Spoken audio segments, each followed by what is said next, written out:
Good morning. Today is Monday, July 24th, 2023. When a Jewish person passes away, their body is prepared for burial in a traditional manner. It's a procedure, a process called tahara, which literally means purification. It's done by a group called Chevra Kadisha. Chevra Kadisha means the Holy Society. And this is a group of men for men and women for women that attends to the needs of a body. Virtually every Jewish community has its own Chevra Kadisha. I realize that here in Montreal there's an unusual circumstance, not the only place, of a synagogue called Chevra Kadisha. It just means Holy Society, so it applies, but it does have a certain ring about this subject, but there are other shuls I know of called Chevra Kadisha. Okay, fine. Sometimes, like here in Montreal at Paperman's, these individuals are paid employees. Often, they are volunteer groups. And their job is, when someone passes away, they bathe the body. They purify it in a ritual manner using flowing water. And then they dress it in traditional garments that are patterned after the garments of a Kohen. When a Kohen was officiating in the Beit HaMikdash, and there were garments of white linen that the Kohen would wear during the officiating, these garments are patterned after them. They're not identical, but they are called the same names. And each group has its own customs about the details of how every step of this is done, and the entire procedure is done with the utmost dignity. Prayers are recited throughout, and the last prayer is a prayer to the deceased, that if we have mistreated you in any way, if we have shown you any lack of honor that is due to you, please forgive us. If anything was not done as it should be. The entire procedure is done in quiet. It's solemn. There is no extraneous talking. It is a transcendent experience. You might think that it is certainly morbid. You would never consider doing such a thing.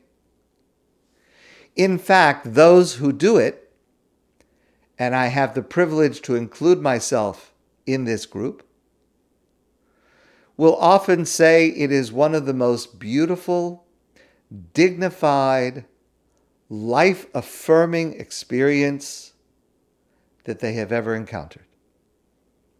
It is a true chesed shel emes, a kindness for someone that is genuine in the sense that that person will never be able to repay that kindness to you. And those who do it raise themselves to a higher spiritual plane. The general approach of Jewish mourning practices, and we will see this over and over, is a theme that we want the mourner to confront the loss, not to run away from it, not to deny it, to confront the loss, but within the context of structure and support. And I'll be giving many examples of this, and I'll be explaining this as we go along. One of the practices that takes place usually before the funeral begins, sometimes it's at a different point, but usually it's before the funeral begins, is the reciting of a bracha, a blessing. Remember, the mourner from the time of death up until the funeral ends is not saying any blessings, not saying any prayers. This is an exception. This is the bracha of dayan ha'emes, that we assert that God is a true judge, that only God can judge what is true. And there is a practice of Kriah, to rip a garment that we are wearing. And this is an opportunity for a person to physically release some of the emotion that is within them by, again, physically ripping a garment that they're wearing. And then that torn garment is worn during the Shiva, during the next 7 days, as a reminder of this ripping that has happened. And again, the point is not so much the outer details of the ripping of it, but the internal feeling that comes from this ripping. But again, it's structured. It happens with other family members usually. It happens usually under the instruction of a rabbi. So there is confrontation and an expression of the loss, but with structure and with support.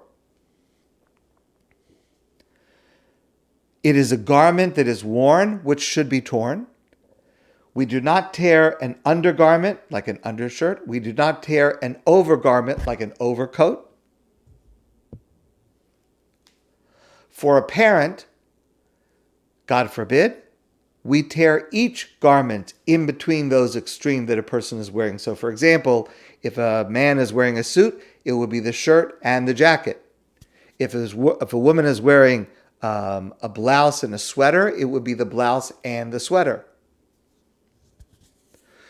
It is preferable that the tear start at the neckline and tear down 1 tefach, which is about 3 inches. Again, for a parent, preferably the tear should be torn, the rip should be ripped by the mourner, by hand preferably, if it is possible. Even for other mourners, preferably it should be torn by the mourner. For a parent, the tear is on the mourner's left side over their heart.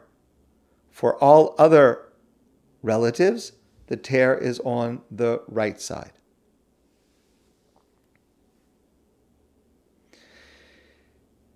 In some places, it's common, this is more common in the United States, not in Montreal. In some places, it's common that there are people, especially if they're not so committed to Jewish law, I have to tear a jacket, I'm going to ruin a shirt, that they want to tear something else that doesn't cause as much damage, which of course is the opposite of what this practice is supposed to do. So in some places there's a ribbon, a black ribbon, and a person will put on a black ribbon as a sign of mourning. That is something that should be not done. It is against Jewish practice. It is a practice that comes from non-Jewish sources. And it is something that is offensive to Jewish practice to do that. There are other places where the practice is, again, to ameliorate having to ruin a garment, to sacrifice a tie or a scarf. And for example, in Montreal, some places they will give the person a black tie or a black scarf for a woman, and then that's put on, and then that's torn. So 2 things I want to say. First of all, there is no such thing in Jewish tradition, Jewish law, that black is associated with mourning. The idea of wearing all black to a funeral is a non-Jewish practice, and there is no reason for a Jewish person to choose specifically black clothing for mourning or for attending a funeral. Secondly, the definition of a garment for the purposes of tearing Kriah should be something that covers part of the body and provides protection to part of the body. And a tie and a scarf do not qualify. So, in terms of traditional Jewish law, tearing a tie or a scarf does not fulfill this obligation. It's better than a ribbon, but it is not actually the correct fulfillment of this rule. And a person who cares about observing Jewish law should do it correctly with a garment that they're wearing, a shirt, a sweater, a jacket, etc.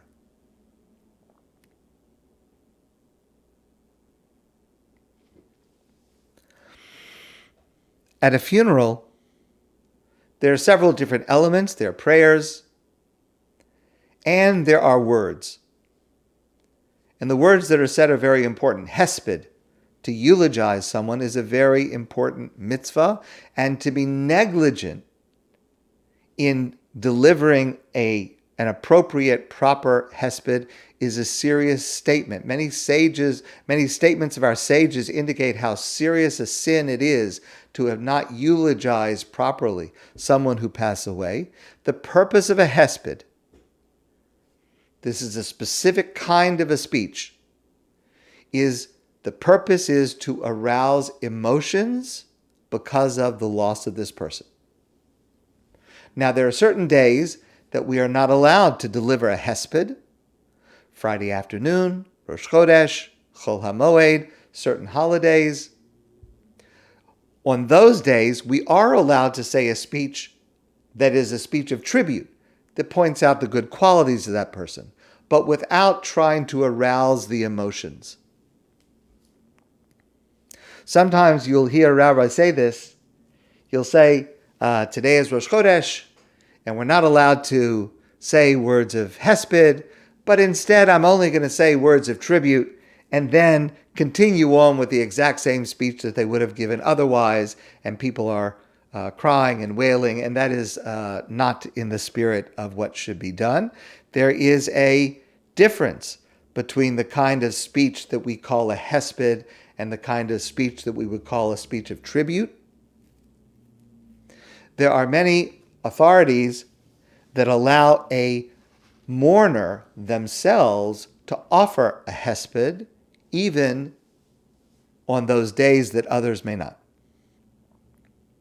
Now, in a hesped, we are not allowed to lie. But we are allowed and encouraged to present things in a positive light. We're trying to show honor to the deceased. Sometimes it's a little bit harder to find honor to show, but that's what we're trying to do.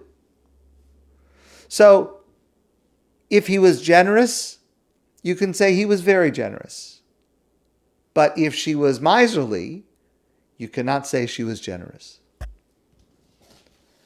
The Rav, Rabbi Yosef Soloveitchik, quotes a passage from our sages in the Yalkut Shimoni. Says something amazing. We mentioned before, when a person dies, their soul, their neshama, comes before God and is judged. So the soul is coming before God. Well, God needs witnesses. God needs evidence. The heavenly court requires testimony about the nature of this person. The eulogies that are recited at the funeral are collected, listened to, and collected as evidence in heaven about this person.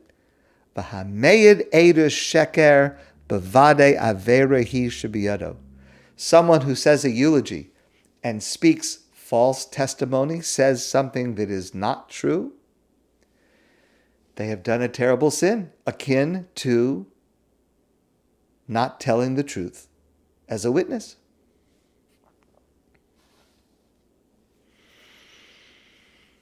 There are a couple of rules about delivering a eulogy, a hesped, words of tribute. It ought not to be necessary to mention them, but it is necessary. Do not embarrass the person who passed away. Do not insult the person who passed away. Do not embarrass anybody else. Do not insult anybody else. Tell his or her praise and derive and learn lessons from their life that can help our lives be better. That's the purpose. The Rav says another amazing statement. Rav Soloveitchik used to say that sometimes when a person passes away and we look back at a person's life, there are contradictions between what people know about them and what is really true about them. They may have a certain reputation of something, positive or negative, but those people who know the person well may know that there's a truth that is not well known. And in that case, the goal of the Hesped is to bring this out so that there is a clearer awareness of what this person was and what this person's loss means to us, because it may very well be that not everyone recognizes those qualities of the deceased. A Hesped should teach. It should inspire. It should arouse emotion, but it should be designed to help people come away with it with lessons that they can use to make their life better. Remember, we quoted a number of weeks ago the verse in Mishlei in Proverbs, Tov leleches al beis ha'ovel, it is better to go to a house of mourning than to go to a place of celebration, because in a house of mourning you're going to learn something. There's something to learn about life. And that's what a Hesped should do. There's a trend today, it's pretty strongly in place, that at many funerals, relatives of the deceased will speak. Rabbis, when they're sitting in the back room talking together,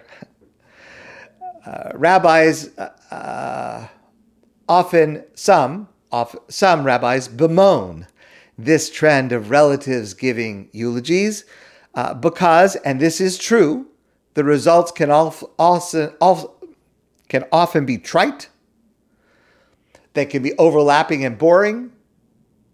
They can be inappropriate, filled with clichés, not really teaching anything.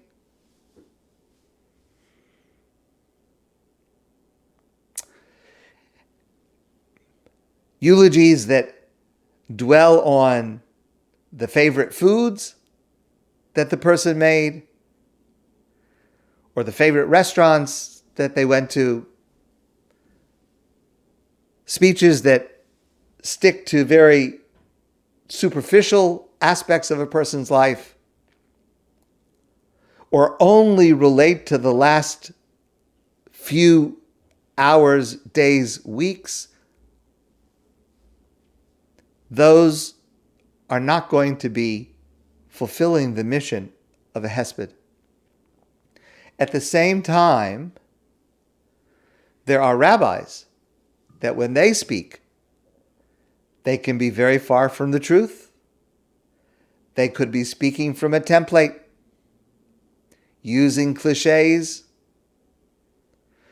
not really relating to the essence of that person. My own perspective is that I think a lot of rabbis have brought this problem on by themselves, by delivering canned eulogies without really knowing the person, by saying things that were trite.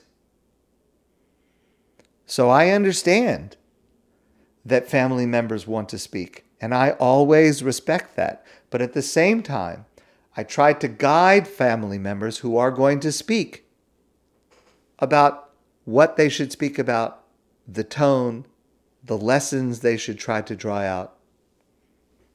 I won't say I'm always successful, but that's what I try to do. I try to avoid both problems on both sides.